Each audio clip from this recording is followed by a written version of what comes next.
नमस्कार, स्वागत है आप सभी का न्यूज इंडिया एक्सप्रेस में और मैं हूं आपके साथ हिमांशी उपाध्याय। सुनील यादव सदस्य बाल कल्याण समिति फरीदाबाद ने सूचना दी थी। उन्हें कुछ दिन पहले अज्ञात हुआ कि एक आशा नामक औरत जो कि राजीव नगर सेक्टर 58 फरीदाबाद की रहने वाली है और नाबालिग लड़कियों के माता पिता या उनके संरक्षकों को बहला फुसला कर ऐसे व्यक्तियों के साथ शादियां करा देती है जिनकी पहली पत्नी गुजर चुकी हो या किसी कारण उनकी शादी ना हो रही हो। आशा और उसकी बहन नाबालिग लड़कियों की शादियां अपने घर पर ही पंडित वगैरह बुलाकर करवा देते थे, जिसके बाद वो लड़का पक्ष से एक मोटी रकम भी लेते हैं। इतना ही नहीं, ये औरत और उसके सहयोगी नाबालिग लड़की और जिससे उसकी शादी करानी होती है उनसे शादी से पहले ही अपने घर पर शारीरिक संबंध भी बनवा देती हैं। ये गिरोह पहले भी कई नाबालिग लड़कियों की शादी करा चुका है। अज्ञात हुआ है कि करीब 1 साल पहले इस गिरोह द्वारा एक नाबालिग लड़की की शादी 60,000 रुपए लेकर अनिल पुत्र श्री हंसराज निवासी गांव छपरौला जिला पलवल और उसकी छोटी बहन की शादी रिंकू निवासी बाजेता निकट जट्टारी उत्तर प्रदेश के साथ अपने घर में ही कराई थी। शादी से पहले आशा ने उस लड़की के एक अनजान लड़के से शारीरिक संबंध बनवा दिए थे। डिलीवरी के समय उसके आधार कार्ड में फर्जीवाड़ा करके जन्म तिथि बदलकर बालिग बना दिया था। ये भी ज्ञात हुआ कि उस लड़की के साथ उसके देवर जेठ आदि भी अक्सर जबरन शारीरिक संबंध बनाते रहते हैं। इस गिरोह के खिलाफ कार्रवाई सुनिश्चित कराने के लिए श्रीमती रेणुका बाल्यान सदस्य बाल कल्याण समिति फरीदाबाद ने इस गिरोह को रंगे हाथों काबू करने के लिए श्रीमती अस्मिता चौधरी सदस्य नव प्रयास समाज सेवी संस्था मुख्य कार्यालय 2221/5 जवाहर कॉलोनी NIT फरीदाबाद के माध्यम से एक नाबालिग लड़की और उसकी माताजी को इस सामाजिक बुराई को खत्म करने के लिए राजी किया और उसी कड़ी में 17/4/2023 को उनके द्वारा ये शादी कराई जानी निश्चित की गई।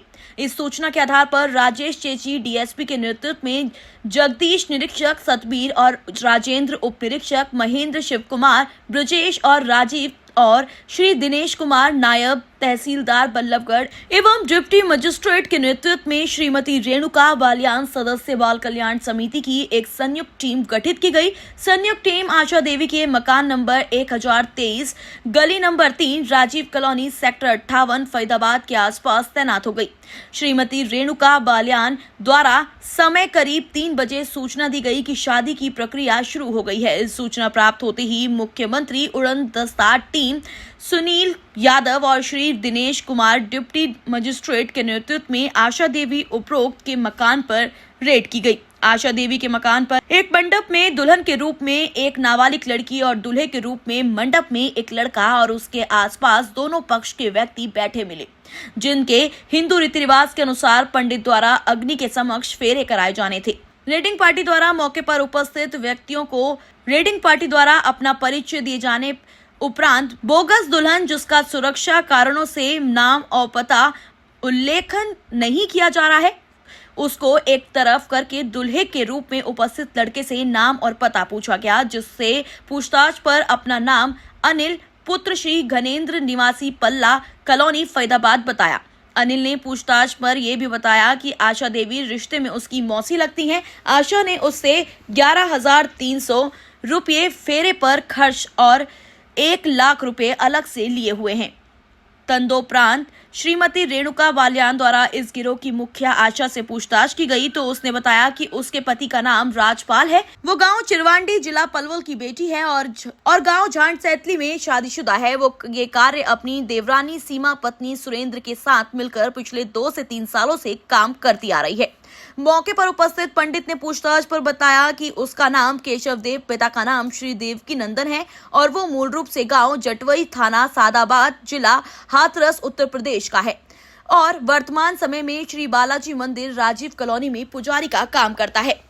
इस प्रकार उपरोक्त द्वारा एक सोची समझी योजना के तहत पैसों के लालच में नाबालिग लड़कियों की शादी कराकर मुस्कान के आधार कार्ड में फर्जीकारी करके नाबालिग लड़की मुस्कान के साथ अपने घर पर ही अवैध शारीरिक संबंध बनाकर अपराध करने पर उपरोक्त के खिलाफ सुनील यादव की शिकायत पर थाना सेक्टर 58 फरीदाबाद में अभियोग अंकित करके कानूनी कार्यवाही की जा रही है। मुख्यमंत्री उड़न दस्ता फरीदाबाद की टीम को नवप्रयास संस्था और CWC के मेंबर्स रेणुका जी और सुनील यादव जी के माध्यम से एक सूचना प्राप्त हुई कि राजीव कॉलोनी सेक्टर 58 के एरिया में कोई महिला हैं और एक गिरोह है, वो छोटी बच्चियों को, माइनर बच्चियों का शादियां करवा देते हैं गरीबों को बहका के। तो इसके आधार पे एक डमी लड़की वहाँ पे भिजवाई गई CWC के द्वारा ये टेस्ट करने के लिए कि सच्चाई है कि नहीं है। जब वहाँ भेजी गई तो उन्होंने शादी के लिए तैयार हो गए। इसके आधार पे आज स्थानीय पुलिस और ड्यूटी मजिस्ट्रेट और CM फ्लाइंग और CWC के साथ जब वहाँ रेड की गई तो वो शादी होती हुई मिली। और क्योंकि उस लड़की माइनर थी, उसका गुप्त नाम डिस्क्लोज़ नहीं किया जा सकता था। और वहाँ पे पता चला कि लगभग 1.5 साल पहले एक लड़की जिसकी अब उम्र 15 साल है और उसकी बहन जो उससे भी 2 साल छोटी है, उनकी भी इन्होंने शादी एक 40 साल के आदमी से और एक 25 साल के आदमी से इन्होंने करवा दी थी। जो बड़ी वाली लड़की है उससे एक बेटी भी हो चुकी है, जिसकी खुद की उम्र 15 साल है। वो अब 3 महीने की एक बेटी को साथ लेके घूम रही है। तो इस आधार पे अभी FIR दर्ज करने के लिए सेक्टर 58 में कार्रवाई की जा रही है CWC के मेंबर्स की तरफ से। और प्रारंभिक पूछताछ से ये पता चला है कि जो वो लड़की है जो प्रेग्नेंट थी, जब उसकी डिलीवरी होनी थी तो आधार कार्ड में भी टेम्परिंग करके उसको थोड़ी बड़ी दिखा के और पलवल सरकारी हॉस्पिटल से उसकी डिलीवरी करवाई गई वहाँ पर बच्ची की। और उसके जैसा कि उस बेटी ने जो सूचना दी है कि उसके देवर और जेठ वो भी उसके साथ अनैतिक काम करते हैं। तो इस बारे में अभी पूरी कार्रवाई होके नियमानुसार अभी FIR दर्ज होके और कार्रवाई की जाएगी। तो दोस्तों, अब आपको इसे समझ जाना चाहिए कि आपको अब सतर्क रहने की जरूरत है। तो इस तरह की तमाम जानकारी हम आप तक पहुंचाते रहेंगे। तब तक आप देखते रहिए न्यूज़ इंडिया एक्सप्रेस। धन्यवाद।